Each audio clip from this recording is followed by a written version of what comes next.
forced organ harvesting. Think about these three words for a moment. Forced organ harvesting. The phrase gives me great unease, physical and moral discomfort. Organ transplantation is supposed to be a medical marvel, which pivots on the positive event of organ donation, not forced organ harvesting. Force, what does that mean? It means not voluntary, it means unnatural.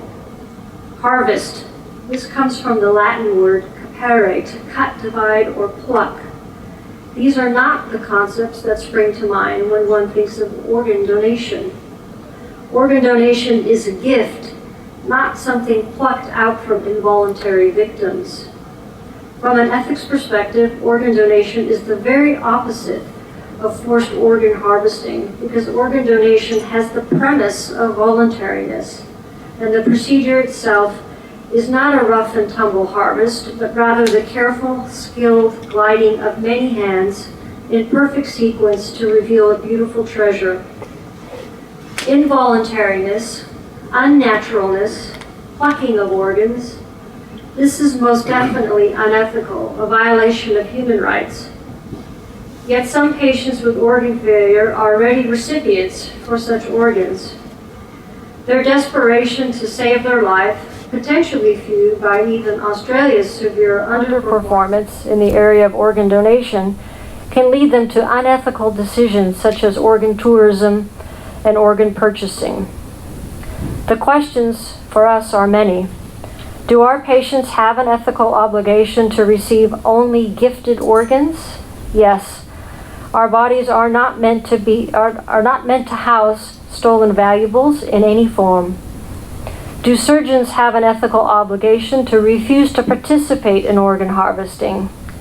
Yes, their hands are not made for torture. And what about the ethical obligation of healthcare workers as a community? What is their duty in all of this? We need to get our act together. In Australia, underperformance in the area of donor referrals is one of the many problems that contribute to low rates of organ donation.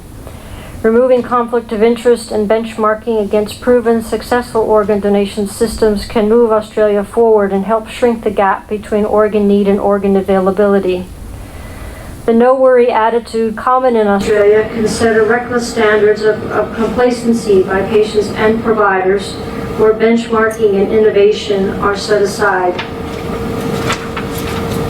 We suffer as a society when we fail to protect the vulnerable. We also suffer as a community when we allow our talents to be wasted. So I'm asking you to indeed worry and be very worried. Be worried about our reputation as a medical community who is too idle. Be worried about the hands of people, and be worried about people robbed of their organs. But also commit to make a difference. Use your hands as they were made to be used. Thank you.